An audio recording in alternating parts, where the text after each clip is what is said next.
Today, you will discover why the Bible is actually the most powerful prosperity manual ever written, and why no one ever taught you that. For decades, perhaps your entire life, you have been told that faith and wealth don't mix. But what no one told you is that the laws to get rich quick have always been there, between the verses. Verses you've heard 1,000 times, but maybe you never really understood. One of them says, "To those who have, more will be given. From those who have not, even what they have will be taken away." At first glance, it seems harsh, but this is not a sentence of punishment. It is a vibrational code disguised as spiritual teaching, an ancient secret hidden in plain sight. And no, we're not talking about empty promises. We're talking about a map, a mechanism hidden in the scriptures that shows how you silently attract or repel wealth. This map has been reversed. The key has been changed. You were taught to fear money, to feel guilty for wanting it, to confuse humility with self-abandonment. And in this distortion, the original code of prosperity was silenced. But now, you will remember it.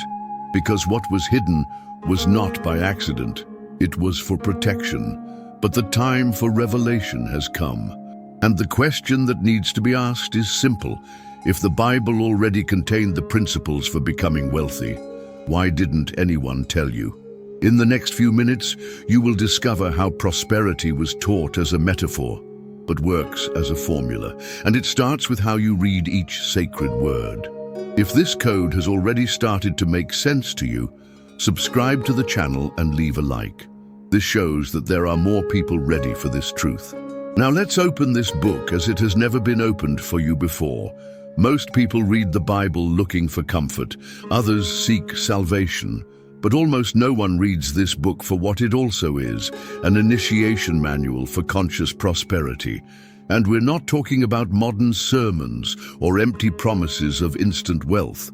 We're talking about symbols, codes, and universal principles embedded in parables, genealogies, and even names chosen with mathematical precision. Because yes, everything in the Bible is symbolic, and this symbolism can be deciphered if you are ready to see beyond the surface. The parable of the sower, for example, is not just a story about planting. It speaks of vibrational intention, mental preparation, and attunement to the fertile ground of reality. The word that became flesh, quoted at the beginning of the Gospel of John, is not just a reference to Christ. It is a reminder. All creation begins with the Word, and the Word is nothing more than vibration directed with consciousness, an idea that echoes in the thinking of Deepak Chopra and Joe Dispenza. These passages are not talking about random miracles. They are talking about spiritual mechanisms of real manifestation. That is why so many verses seem magical, but do not work for most people, because those who recite them are trapped in fear. And fear is the lowest frequency of creation. And here lies the deception. You were taught to obey the Bible, not to decipher it. But now, you're starting to see, the scriptures are not a book of rules. They are a symbolic map for the manifestation of reality, including your prosperity. And that map begins to reveal itself when you understand what the verses have been trying to show you all along. Ask, and it will be given to you. Seek, and you will find. Knock, and the door will be opened to you. This is one of the most repeated verses in the Bible. But what is it really saying? Ask, seek, knock. 3 actions in sequence, and all involve intentional movement of consciousness. On the surface, it seems like a simple instruction of faith. But if you look closely, you will see that there is a mechanism of accelerated creation at work. First, you declare what you want. Then you align your action with what you want. Finally, you persist with faith until the door opens. This is not a passive request. It is an energetic call. And there is another passage that makes this even clearer. Give, and it will be given to you. Good measure, pressed down, shaken together, and running over. This is the verse from Luke 6:38. And once again, we are not just talking about generosity, we're talking about vibrational return. What you send out, consciously or unconsciously, comes back to you in multiplied volume. It's a law of the field, as Helena Blavatsky or even the principles of Hermeticism would explain. The Bible doesn't teach you to wait for God to give you everything. It teaches you to resonate with what you want to experience. Getting rich quick is not about winning the lottery. It's about removing the blocks that keep you out of the frequency of prosperity. But why is this so difficult in practice? Because most of us have been programmed to vibrate in scarcity. And this silent programming operates all the time until it is deactivated. You can repeat verses every day, say powerful prayers, affirm that you believe in your potential, but if deep down you feel unworthy, none of it works, because your vibrational field is not defined by what you say, it is defined by what you carry in silence. Carl Jung said that until you make the unconscious conscious, it will direct your life and you will call it fate. And then when it comes to prosperity, this becomes even more evident. From an early age, you have been conditioned to associate wealth with selfishness, money with guilt, success with sin.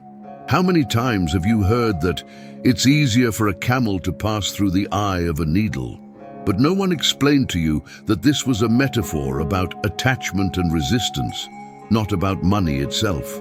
This conditioning makes you reject wealth, even while you desire it. And the universe does not respond to what you desire. It responds to what you vibrate. That's why so many good people live financially stuck, because they learn to seek the divine by nullifying themselves. And as long as you vibrate scarcity, even with good intentions, abundance will not find a home. The Bible teaches you to seek, but what you seek with guilt never stays.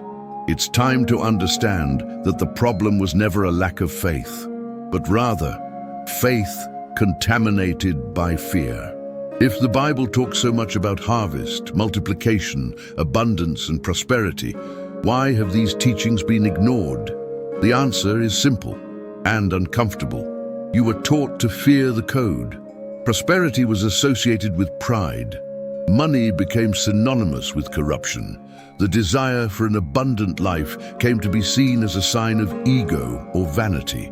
Over time, verses about growth were silenced, while those that spoke of renunciation were amplified. A moralistic version of Scripture was created, a controlling and distorted version in which prosperity became deviant. Have you ever wondered why so many churches talk about giving, but so few teach you about prospering with awareness? Or why the figure of Jesus has been reduced to a model of suffering and scarcity when he multiplied loaves, fishes, wine, and spoke openly about living in abundance? It wasn't the Bible that denied wealth. It was the manipulated interpretation that erased the original code. And in the process, a subtle idea took hold that you are only spiritually accepted if you are always in need, always asking, always small. But here's a reminder. As Bob Proctor would say, poverty is not a virtue, it's programming. If prosperity is a consequence of living in alignment, why continue denying yourself this path? In the next few minutes, you will discover how the ancients sealed this knowledge in symbols and why it can be activated again now. Within the scriptures, there are keys that repeat themselves, not under the name of laws or habits, but in the symbolic form of spiritual actions. It's as if each of these principles were a seal that, when understood and practiced, unlocks a forgotten part of your inner heritage. Bob Proctor called this the hidden side of success. Jesus called it the secret of the kingdom. The name changes, the essence does not. Let's open 7 of these seals now.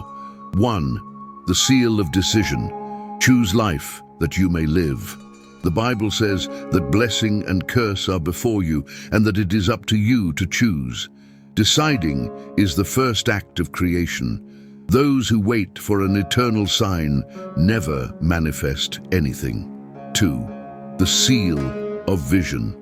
Faith is the substance of things. To visualize is to generate an emotional image of what you desire. Joe Dispenza teaches that a mental image charged with emotion generates an electromagnetic field, and that field shapes reality. 3. The seal of the word. Let there be light. It is no coincidence that the universe began with a command. Your word is the vibrational seed of what is to come. Proctor said, "You build with what you speak in silence." 4. The seal of surrender. Thy will be done. Surrender is not deep trust that allows the universe to organize the paths. Those who cling to the how block the flow. 5. The seal of abundance. I came that they may have life and have it abundantly. Prosperity is not a prize. It is a natural state, accessed by those who remove the guilt of living well. 6. The seal of action. Faith without works is dead. Thinking, feeling, and speaking are all part of the process, but it is aligned movement that opens the space for miracles to manifest. 7. The seal of gratitude. In everything give thanks. Gratitude is the final password. It closes the cycle with recognition and raises the frequency of the field. It is the energetic signature of those who already live as if they have already received. These seals are not rules. They are reminders. Fragments of spiritual knowledge that connect mind, energy, and matter, just as the ancient Egyptians and esoteric initiation schools taught. The question now is, which of these seals have you kept closed without realizing it? Something subtle begins to change when you activate this code. It is not an immediate change in your bank account. Rather, it is a shift in your field, and everything around you begins to respond. You begin to see opportunities where you once saw only scarcity. You start to have clearer ideas. Doors don't open by magic, but because you stopped holding the wrong handle. It is at this point that prosperity ceases to be a quest and begins to be a reflection. Carl Jung said that the outside world is nothing more than a reflection of your unconscious psyche. And when the unconscious is reprogrammed, when scarcity pacts are broken, reality must reorganize itself. Synchronicities increase, the right people show up, the flow is established, and most importantly, you stop negotiating with life. You stop begging. You stop begging for permission to be prosperous. You simply begin to occupy the space that was already yours. But beware, this code only remains active if you continue to choose the frequency of abundance. At every moment, doubt will try to pull you back. Guilt will try to disguise itself as humility. Fear will try to speak louder than your faith. That is why this knowledge has been sealed for so long, because it requires presence, awareness, responsibility, and that is precisely why it is liberating. You are not learning something new. You are just remembering something that has been forgotten. The code of prosperity did not come from outside. It was inscribed within you the moment you entered this plane. The Bible is just the mirror that reflects this code. But the reflection only appears clearly when the veil of fear is removed. Helena Blavatsky said that the secret of initiation was not to discover hidden truths, but to recognize what the soul already knew, and that was buried by domestication. That is the real call here. It's not about getting rich out of vanity. It's about thriving with purpose, about allowing your expansion to be an extension of who you are. You're not here to survive. You're here to express yourself, and thriving is part of that expression. The code of prosperity is a frequency, and when you tune into it, everything changes. Your decisions gain direction, your energy becomes magnetic, and the results that seemed unattainable become natural. Do you remember the verse?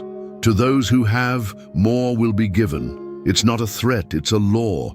The more you recognize the abundance within yourself, the more the world reflects that abundance back to you. And the more you deny who you are, the more everything around you moves away. This is the moment when you decide to keep asking for permission or to reclaim your place in the flow. Getting here is not trivial. Few allow themselves to face the sacred from this angle. Even fewer have the courage to see prosperity as a right and not as a deviation. But something changes when you contemplate what has always been hidden, not as someone looking for a miracle, but as someone who recognizes a mirror. That is the point where the journey ceases to be external and begins to move within. It's not about repeating formulas, it's about changing the way you vibrate.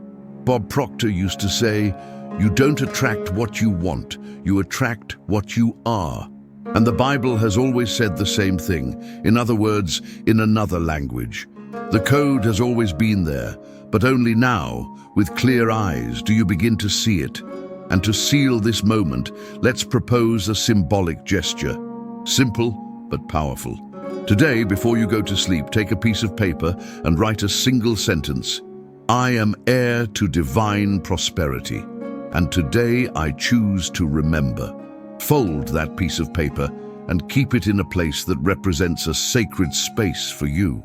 It can be a book, a box, an altar. It doesn't matter where, what matters is what it represents.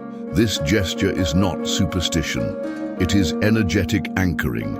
You are sealing a pact with abundance, not as something external, but as a frequency that you now choose to sustain. If this message touched some forgotten part of you, subscribe to the channel and leave a like. This helps spread this truth to more people.